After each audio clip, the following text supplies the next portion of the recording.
अस्सलाम वालेकुम जी, क्या हाल चाल है आप सबके। आई होप आप सब खैरियत से होंगे, खुशबाश होंगे। परवरदिगार आपके रिज़्क़ में बरकतें अता करें और आपका दस्तरखान हमेशा वसी रहे, आमीन। आज जी मैंने बनाया था शलजम गोश्त का सालन। बहुत ज़बरदस्त मेरी रेसिपी है, बहुत मज़े का बनता है इस तरीके से जब आप बनाएंगे। आइए फॉलो कीजिए।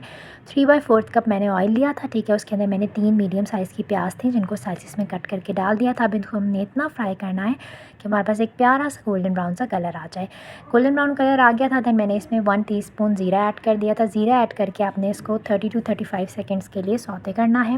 उसके बाद आपने इसके अंदर जो है वो बीफ डाल देना है। कोई सा भी आप मीट यूज़ कर सकते हैं, ऑफ योर चॉइस, ठीक है। देन आपने उसको फ्राई करना है इतना कि इसका जो कलर है वो चेंज हो जाए, ठीक है। जब मीट का कलर चेंज हो जाएगा देन आप इसके अंदर अदरक लहसुन का पेस्ट ऐड करेंगे। वो स्टेप मुझसे स्किप हो गया था, वो स्टेप रिकॉर्ड ही नहीं हो पाया, तो उसके लिए माज़रत। आप अदरक लहसुन का पेस्ट इसमें 2.5 टेबलस्पून एंटर कर दीजिएगा। 1.5 मिनट सॉटे करने के बाद आप इसके अंदर स्पाइसेस ऐड करेंगे, जिसमें मैंने 1.5 टीस्पून अपने टेस्ट के अकॉर्डिंग सॉल्ट ऐड किया था, ठीक है। इसमें मैंने 1.5 टीस्पून कोरिएंडर पाउडर यानी कि धनिया पाउडर ऐड किया था। इसके अंदर जी मैंने half tea spoon turmeric powder add किया था यानी कि हल्दी पाउडर। इसमें जी मैंने 1.5 teaspoon red chilli powder add किया था। स्पाइसी आप अपने टेस्ट के अकॉर्डिंग जितना आपको पसंद है आप उतना रख सकते हैं, नो प्रॉब्लम, ठीक है। हम इतना खाते हैं इसलिए मैंने ये स्पाइसेस इस तरह से इन्हीं मेजरमेंट्स के साथ यूज़ किए थे। और यहाँ पे मैंने इसको फ्राई किया था 3 से 4 मिनट मसाले के साथ। देन मैंने इसमें जो है वो 3 टमाटर लिए थे, उसकी मैंने टमाटो प्यूरी रेडी कर ली थी, वो मैंने इसके अंदर डाल के देन आपने इसको बस 2 से 3 मिनट के लिए आपने जस्ट इसको कुक करना है, ठीक है। भुनाई नहीं करनी, जस्ट कुक करना है, ठीक है। उसी की कुकिंग के दौरान ही इसका जो ऑयल है वो सेपरेट हो जाएगा, जैसे आप देख सकते हैं।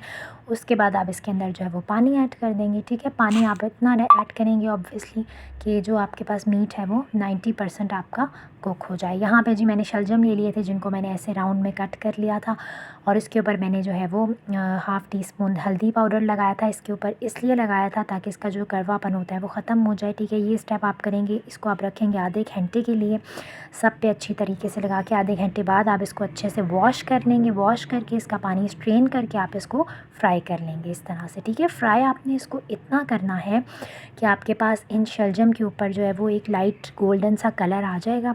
जब लाइट गोल्डन सा कलर आ जाएगा लाइक दिस, देन आप इसको जो है वो किचन पेपर पे निकाल लीजिएगा ताकि जो इसका ऑयल है एक्स्ट्रा सारा ऑयल जो है वो एब्जॉर्ब हो जाए। उसके बाद जी यहाँ पे ग्रेवी ड्राई हो गई थी, ठीक है। गोश्त जो था वो 90% कुक हो गया था। देन मैंने इसकी भुनाई की थी हरी मिर्चों के साथ, और हाफ़ टी स्पून मैंने इसके अंदर गरम मसाला ऐड किया था, हाफ़ ही टीस्पून मैंने इसमें काली मिर्चों का पाउडर ऐड किया था। इन तीनों चीज़ों के साथ आपने इसको 2 मिनट के लिए अच्छे से फ्राई करना है। फ्राइंग में आपने बिल्कुल कंजूसी नहीं करनी, भुनाई में बिल्कुल कंजूसी नहीं करनी। सब जानती हैं, जितनी भी लेडीज़ मेरा चैनल वॉच करती हैं, आप सबको पता है कि जो भुनाई है वो सबसे इम्पॉर्टेंट स्टेप होता है खाने का, ठीक है। यहाँ पे आप देख सकते हैं मसालों के साथ जो मैंने एंटर किए थे बाद में, उसके साथ इसकी भुनाई हो गई थी ज़बरदस्त। अब हम इसके अंदर हाफ़ कप जो है वो योगर्ट ऐड कर देंगे यानी कि दही ऐड करके आपने इसको इतना कुक करना है कि दही का पानी ड्राई हो जाए और दही के साथ इसकी ज़बरदस्ती भुनाई हो जाए। भुनाई हो जाएगी किस तरह से कि जो ऑयल होगा वो सेपरेट हो जाएगा। आप देख सकते हैं ज़बरदस्त किस्म की भुनाई हो गई थी। और इतनी देर अगर आपने चैनल सब्सक्राइब नहीं किया तो सब्सक्राइब कर दीजिए, क्या सोच रहे हैं, जल्दी से सब्सक्राइब कर दें, बेल आइकन को प्रेस लाजमी किया करें, ठीक है। Thank you.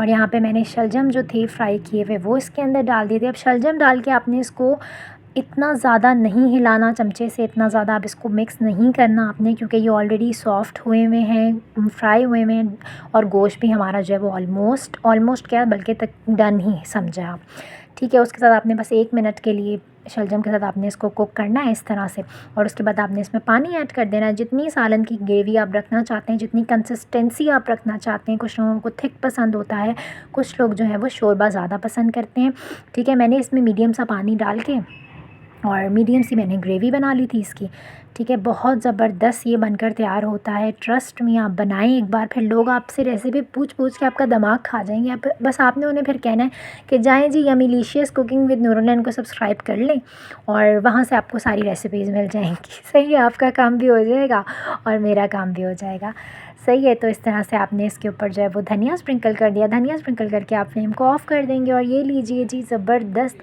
आपको शक्ल बता देगी कि मैंने कैसा बनाया है, मेरे से कैसा बना है और मेरी रेसिपी कैसी है। खाने की जो लुक्स होती हैं वही बता देती हैं कि उसमें कितनी जान है।